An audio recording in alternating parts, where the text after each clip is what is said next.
హరీష్ రావు గారు తొందరగా ముగించండి, ఇతర పార్టీలకు కూడా సమయం ఇవ్వాలి. స్పీకర్ సార్ దయచేసి ఒక 30 నిమిషాలు కల్పించండి, మీ దయ ఉండాలి సార్. 10 నిమిషాల్లో కూడా ముగించండి దయచేసి ప్లీజ్. ఇది రాష్ట్ర ప్రయోజనాల కోసం సార్, నా కోసం కాదు సార్. అధ్యక్ష, గౌరవనీయులు మంత్రి గారు జూపల్లి గారు ఒక విషయం అడిగారు అధ్యక్ష.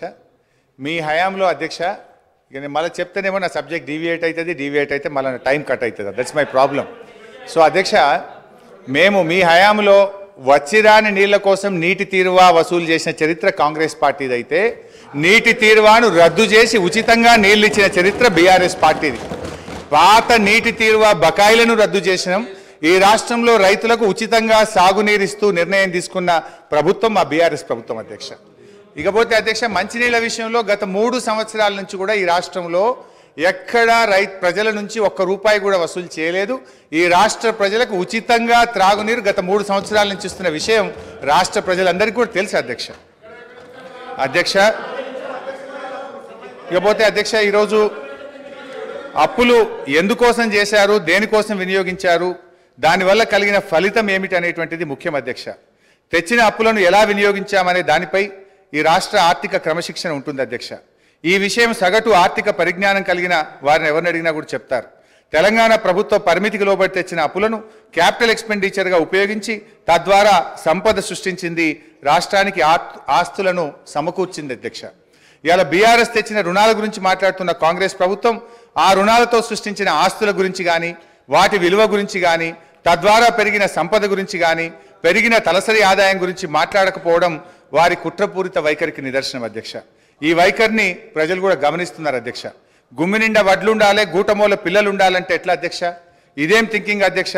తెచ్చిన ప్రతి పైసా భవిష్యత్ ప్రయోజనాల కోసం పెట్టుబడి పెట్టినాం. గర్వంగా చెప్తున్నాం అధ్యక్ష.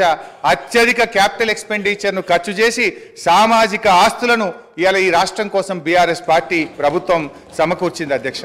తెలంగాణ రాష్ట్రం ఆరోగ్యించినాడు పరిస్థితి ఎట్లా ఉందంటే, ఒక విధ్వంసమైన రాష్ట్రాన్ని, కరెంటు చక్కగా లేని రాష్ట్రాన్ని, తాగునీళ్లు చక్కగా లేని రాష్ట్రాన్ని, సర్కారు తుమ్మలు మొలిచిన చెరువులు, తెగిన కట్టలు, శిథిలమైన తూములు అలుగులు, ప్రాజెక్టులు లేక, సాగునీరు లేక, బోరుబావులే దిక్కైన రాష్ట్రాన్ని, భూగర్భ జలాలు అడిగంటి 600 ఫీట్లు బోరు వేసిన చుక్క నీళ్లు పడని రాష్ట్రాన్ని, ఉపాధి లేక జనం వలసబాటిన పట్టిన రాష్ట్రాన్ని ఒక దరికి చేర్చాలంటే, ప్రజల కన్నీళ్లు తుడవాలంటే దానికి ఎంత నిబద్ధత ఉండాలి, ప్రజల మీద ఎంత మమకారం ఉండాలి, ఎంత తపన ఉండాలి, ఎంత తపస్సు చేయాలి, ప్రజల శ్రేయస్సు కోసం, అభివృద్ధి యజ్ఞం కోసం నిధులు సమీకరిస్తే ఇది తప్పైతుందా అధ్యక్ష?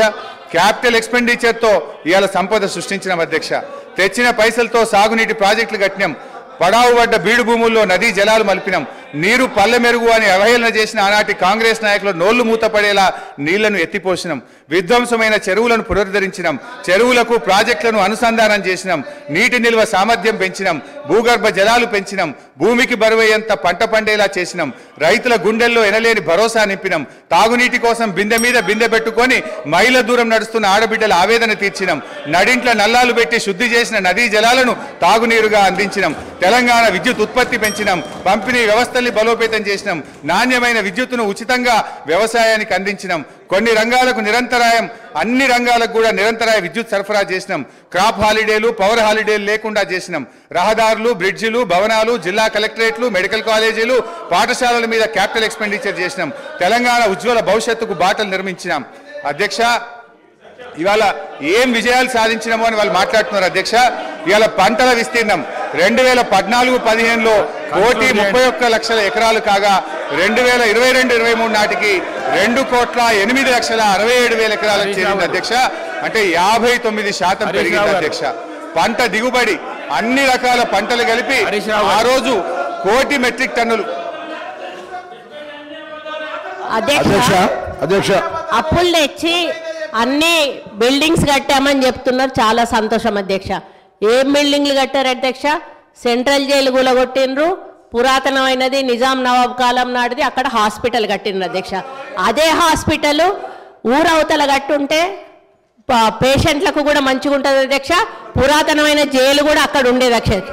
అక్కడ ఎంజిఎం ఉంది, ఎంజిఎంలో సరిగా స్టాఫ్ లేరు అధ్యక్ష. దాన్ని డెవలప్మెంట్ చేయకుండా కొత్త బిల్డింగ్ ఎందుకు కట్టారు, ఆ ప్లేస్లో ఎందుకు కట్టారంటే వీళ్ళకు పర్సంటేజ్ల కోసం కట్టారు అధ్యక్ష. ఈరోజు సెక్రటేరియట్ పాత భవనాన్ని కూలగొట్టారు అధ్యక్ష. అంత పెద్ద భవనాన్ని, అన్ని కోట్ల విలువైన భవనాన్ని కూలగొట్టాల్సిన అవసరం ఏముంది అధ్యక్ష? దాన్ని ఇంకొక గాంధీ హాస్పిటల్లో, ఇంకొక నిమ్స్ హాస్పిటల్లో చేసి పేదవాళ్లకు హాస్పిటల్ని కేటాయించి ఈ సెక్రటేరియట్ బిల్డింగ్ ఇంకా ఎక్కడైనా కట్టుంటే అదే ఆస్తి కూడగట్టినట్టు అవుతుంది. ఉన్న ఆస్తులను ధ్వంసం చేసి కొత్త ఆస్తులు కట్టుకున్నది ఎవరి కోసం? మీకోసం కట్టుకున్నారు, మీ పర్సంటేజ్ల కోసం కట్టుకున్నారు. ఈరోజు డబుల్ బెడ్రూమ్ ఇల్లు ఎక్కడా కూడా నిరుపేదలకు కట్టలేదు అధ్యక్ష. 100 సార్లు నేను సీఎం గారిని, గత సీఎం గారిని అడిగాను అధ్యక్ష.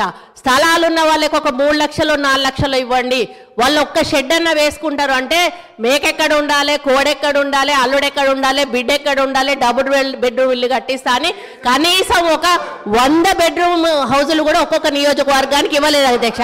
ఆ ఇచ్చిన బెడ్రూమ్ ఇల్లు కూడా ఈరోజు ఎలక్షన్ల ముందు వాళ్ళ కార్యకర్తలకు మాత్రమే ఇచ్చుకున్నారు అధ్యక్ష. నిరుపేదలకు ఎవరికి ఇవ్వలేదు అధ్యక్ష.